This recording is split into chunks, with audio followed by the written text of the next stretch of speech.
Hello, welcome to the Treasure Fox.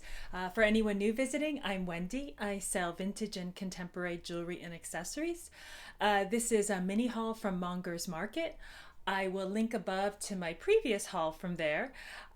So Mongers Market, I'm based in Connecticut, and Mongers Market is about, let's say, an hour and 15 minutes, hour and a half outside New York City. It kind of depends on traffic, but it's in Bridgeport, Connecticut. It's right off of I-95, so it's very convenient if you're passing through Connecticut. But anyway, they're just open one day a week from 10 to 4 on Sundays. And you have to get there by 10 o'clock because there's already a line of at least 30 people or so.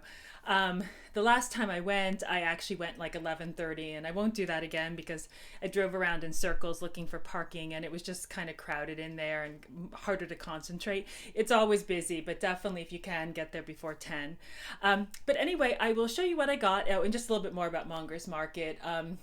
So it's various different vendors. It's one big floor throughout this kind of industrial building, and they sell vintage stuff, collectibles, furniture, rugs, clothing, really everything, industrial salvage. It's really fun. Things aren't inexpensive. I mean, you can definitely resell stuff, but it's definitely fun to go even if you're just furnishing your home or looking for a piece as well. Are various jewelry vendors I buy from, but jewelry is just like one small portion of what they sell. There's nobody there that just sells jewelry. So I go every like 2 to 3 months or so, and I just kind of stop in. But let me go ahead and show you the things I found. So I will start with this bracelet here.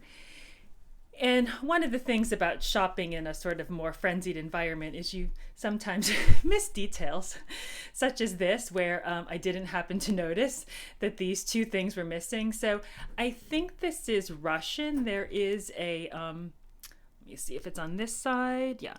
So it is a sort of star and crescent shaped hallmark on the back. And it's sort of like a filigree, possibly silver plated link bracelet with these elephant swords and this crescent moon and star design. I don't know what these two pieces were, but they're missing. I still think I can sell it, but it would have been nice to notice that those were missing. I so missed it. And my sister's looking, she's like, it's missing these two things. I'm like, what? I just totally did not see that when I bought it. So, but anyway, I'll go ahead and list it and just mention the defect. Let's see. The next piece I got was this bracelet. It's gold tone stars with this sort of crystal, clear crystal accents. And the company is called Jean and Kanika, New York. There is quite a bit of wear, but it's on the back, so nobody's going to see it. I like the bracelet. It's fun. And so I got that one. So I'll move on to some of the brooches. This was a great brooch. So this is by Monet. It is a gold tone carp or fish brooch with clear crystals. And it's in mint condition. And these go for about $40 or so. I just really like it. It's really cute. And I love critter brooches. I'll never pass up like animals, birds, and things. And so I love that brooch. And let's see. This was a really good find. It doesn't look that exciting looking at it. I'll just put it down first. So it is a 3-strand braided necklace. So it's got a really thin strand. And then I think this is, I forget if this is called a wheat or spiga chain. I think that's it. I could be wrong. Please correct me if I am. But the reason I got it was this little label. Where is it? Other end. Let's see. Okay, I'm missing it. Okay, it must be on this side. Where did it go? Oh, there it goes. Let's hope I'm catching this on camera. So it says Gross 1966 Germany. So that is Henkel and Gross. So they started around 1907, and they designed jewelry for Elsa Schiaparelli as well as Lanvin, but they had a relationship with Dior for 50 years where they designed jewelry for them. And then in 2006, they became part of the Dior group. This is not a Dior piece. Those were usually marked, but still their jewelry is very collectible. And it's actually my first Henkel and Gross piece I found. So I definitely picked that up when I saw it. So I got that necklace, and then let's see, a few more pins. I hope you guys can help me with this one. So this is a, just a gold tone ornament brooch, but I am totally stumped by the signature on the back. It looks really familiar. It looks like a squiggly S. I feel like I've seen it before, and I'm like, who the heck is this? It is not coming to mind. I'm just going to turn it around because I'm not quite sure which way is the correct. So that's what it looks like. So if any of you guys know, please let me know. But if I look on eBay, and I'll try and hold this steady. If I look on eBay, this design was made by several people. So Weiss has a similar brooch as well as like 4 other people. So I could just list it as a gold tone ornament brooch and leave the designer name out of it, but I do want to figure out who it is. And it's in excellent condition. I just can't decipher this mark. So I'll have to do more research. But if anybody knows, please comment below. And let's see. This was one of my favorite pieces. So this is a toucan brooch. And at first I thought that it might be a little bit more contemporary because it has glitter in it. So the tail is like pink and like a light pink with this glitter accent. But I looked at the back and I'm like, I know, kind of looks more vintage to me. And this whole design, the head, the beak, and this, it just felt vintage. So I'm pretty sure it is vintage. And some of the past solds I found range from 40 to 80. So it's definitely a good find, and it's a really cute brooch. And it's in very good condition. There's some small little just like nicks to the border. But overall, the plating wear is pretty good. Just, just general like surface wear. Let's see. And then I'll do some of the bracelets. Okay, got a few in here. So this wasn't anything like special. I just really liked, it's not Bakelite. It's like a red acrylic bracelet. And the woman I bought it from, she thought it was to hold back curtains. And I'm like, okay. I was like, no, I think it's a bracelet. It fits over your arm like that. And I just liked the stepped kind of design.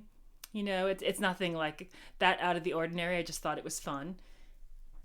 And then this was my favorite bracelet. So I have not been able to find another one that is sold or another one online. I know I don't have the only one ever made, but it's like when you can't find something, you're just like, okay, who the heck made this thing? So it is either copper or a copper alloy. Not quite sure.